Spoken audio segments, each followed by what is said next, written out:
Hi, my name is Valentina and I'm a rising sophomore at Loyola School, and I started a project at BlueStamp was the electronic die. When you play board games and card games, die sets and die kits are really important and help play the game. And in my family, I have two siblings, and we have a bunch of board games, and we tend to lose them a lot. And I feel like this handy single die would be really helpful.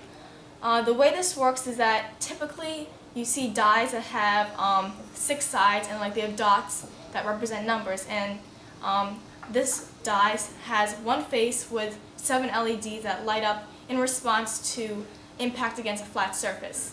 So it's really easy to use. The way I built it was there's this piezoelectric sensor on the bottom that recognizes and measures impact against a flat surface, and it converts it into an electric signal and sends it to the PIC microcontroller, which is in the center, in the bottom of it. And that sends flow to the LEDs, which light up randomly in response to the impact.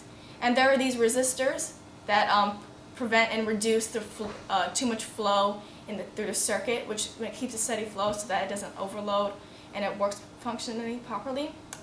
Some challenges I came across building was that soldering was very important and key to building the electronic dice.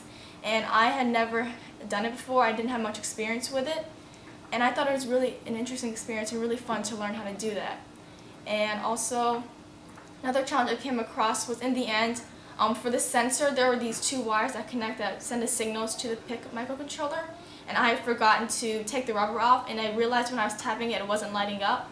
So I didn't know what the problem was, and I kept looking, and I found out, and I discovered that it was because I forgot to take the rubber off, and I resoldered it, and it works perfectly.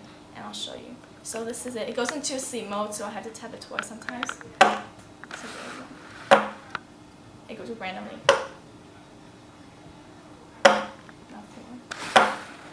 Sometimes it's random, and it's based on the impact, and it sends a signal to the PIC microcontroller. And I really thought this was really fun to learn, and I really enjoyed the experience, and I feel like learning to solder and learning how everything works was a really interesting experience and will help me in the future. Thank you.